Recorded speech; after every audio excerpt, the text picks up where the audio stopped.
What is going on, everybody? Welcome back to another episode of Decide and Design. This weekend was a very busy one, and I actually went to a wedding for one of my best friends growing up named Michael, and it was just a beautiful wedding, a great time. And I wanted to touch on this topic today because this weekend truly reminded me of, what this topic was specifically.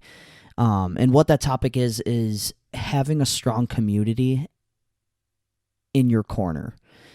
So this weekend I was around, it was a good group of guys, but I was actually standing in my friend Michael's wedding, and I was around a bunch of my old friends.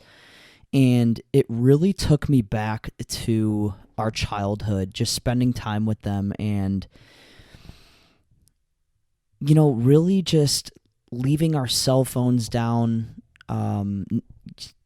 having great conversations and just spending quality time together like we used to, and just kind of being a little bit reckless and a little bit, having a lot of fun over the weekend. And it just reminded me that I've messed up a lot with picking and choosing who I let into my life. And this year, all of that has changed. I have found a whole new group of people who are sharing a mission with me. And specifically, I'm talking about the Next Level University team, and I'm talking about just the new community I have with like book club and Next Level University, and me coaching with other people, and just this community built around personal development. And I've really found these people who are like amazing for my future and amazing for my life. But this weekend also reminded me that the ones that were there before growing up, they are really, really something special to me. They really, really are. And no matter what, like, just because I'm in this other community now and I'm kind of on a different path than the rest of them, and we're kind of all doing our own thing, it still brought me back to like, these were the original guys, and these are the ones that really have my best interest in mind. And so does this new community that I have. That weird gap in between where certain people were coming and going in my life, those people, I don't know if the groups that I was around in between, my original friends and the community that I'm in now, I don't know if the people in between had my best interest in mind. And I just wanted to touch on that because that's something that's so important for people. And that as people, we really, really crave community. Like, it's something that we all want.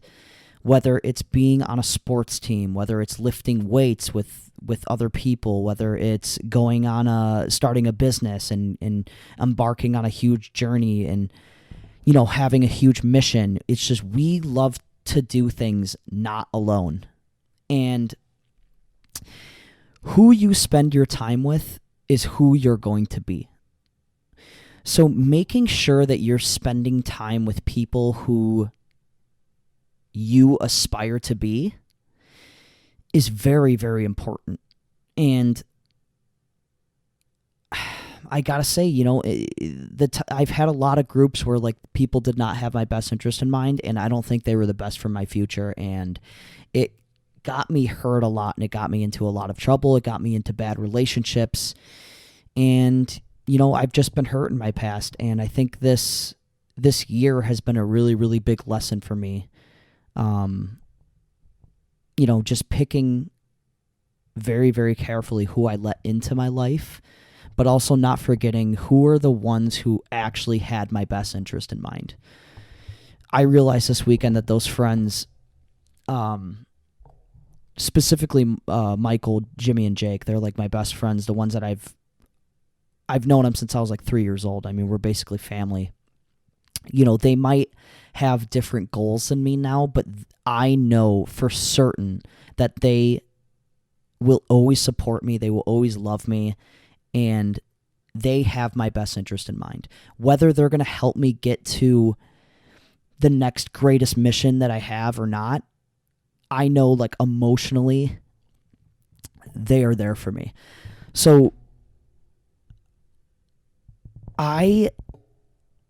this weekend, it was one of those things where I just had like a open mind to, like,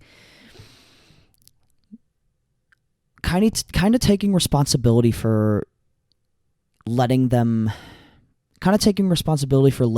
new people in my life. I'm talking about, like, in between the two time periods of the people that I have now and my old friends.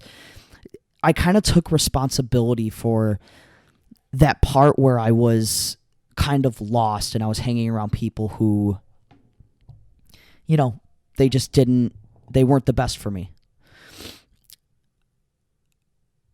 And looking back, these old friends that I had that I was growing up, that I grew up with, I kind of burned. At times, I burned some bridges with them, and I didn't mean to. And it was because I was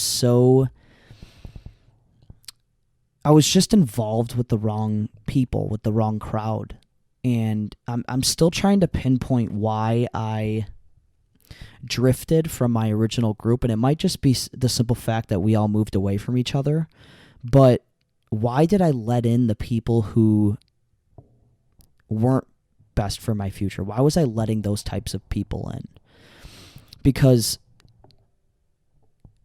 like I said before, we all want community and we all need people in our life who are going to help us get to the next level. But why was I letting in these people who honestly were just straight up bad for me? Maybe it's the fact that I had no mission. Maybe it's the fact that I didn't really know where I was going to end up in my life, or maybe it was the fact that it was a mirror. Maybe it was the universe sending me these people to reflect over myself, like looking at them and seeing the things that, seeing that they weren't the best for me. Maybe that was a sign that, like, Brandon, you're attracting these type of people because your life is just not buttoned up right now. Like, you need to get your shit together. So I don't know. I just thought that was a weird thought, and I actually want to encourage someone to, like, kind of jump on, and I'd be willing to jump on a call and, like, have a great conversation about this, because I don't know. It's a topic I've really been contemplating this weekend, and I really want to go deeper into it.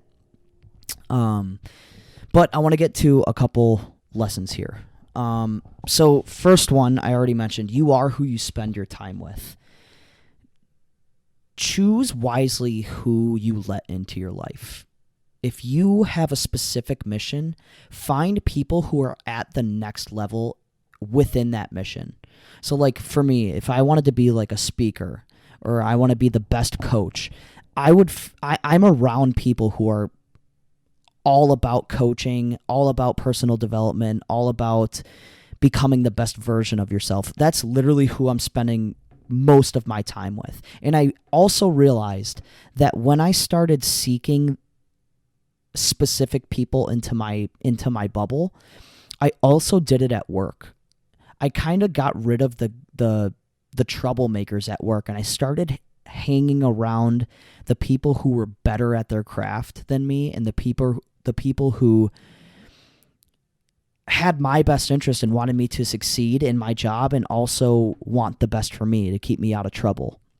So I kind of realized that, like, I started to leave out some of the bad eggs at my job, as well as, letting in the good people. And I don't think I would have been aware of that if it wasn't for me screwing up some of the people I've let in my past, or me just, going through a lot of pain and not having my life buttoned up. I don't know if I would have learned a lot of the lessons without going through some of the pain that I went through. But also, you should never be, this is another one I wanted to point on. You should never be, when you're letting people into your bubble, don't let yourself be the best person in the room. And I know that sounds weird because we all want to be the best, but you should be hanging around people who are at a higher level than you. If you're constantly someone who is better than the people in your life, you're gonna actually go down to their level. You won't grow as much. And that is a little bit hardcore, but I think it's true. Also, another thing I wanted to touch base on was what does your community share with you as far as goals, ambition, and mission? Hanging around people who have a bigger vision than themselves, I think, is one of the best ways to become happy. We talk about fulfillment, finding fulfillment in our life. I think community has something to do with that. I remember when I was trying to get this job that I'm at right now, I almost had like a weird period where I let a lot of people go in my life. A lot of the bad groups that I was hanging around, I kind of let them go, but I also I hadn't found the new people in my life yet, like Kevin and Alan and Amy and the whole team and this community, and even some of the old friends that I had, like that I talked about earlier. They really weren't in my life for a little bit because we all moved away from each other and we were just doing our own thing. So for a while there, I was alone, and I remember being the most miserable I've ever been in my entire life. And I think it was because I had no mission, I had no goal, but I also had no community that was helping me reach those things. So finding a mission and finding the community that supports that, I think, is one of the most important things you can do to find fulfillment and find happiness in your life. The last thing I wanted to mention was, if you want to connect and you want to be part of a great community, please contact me. I am part of the Next Level University team. I'm part of their mission, and I'm also trying to start my own mission. And part of that is building a community where, we try and support each other and being the best versions of ourselves, and honestly just being next level in our life. So if that's something that any of you are interested in, please send me a message at b_low22 on Instagram, and I'd love to be able to connect with more people. I know I've been talking to some of you who have been reaching out, but I want to create like a huge community where everyone feels safe and supported with whatever you want in your life. And that doesn't mean that it has to be centered specifically around personal development, but whatever goal you have, becoming the best version of yourself will help you get to your goal faster. And that's what Decide and Design is all about. It's about deciding what you want and then designing a life around that. Thank you so much for tuning into this episode. I hope you guys enjoyed it, and I will see you on the next one.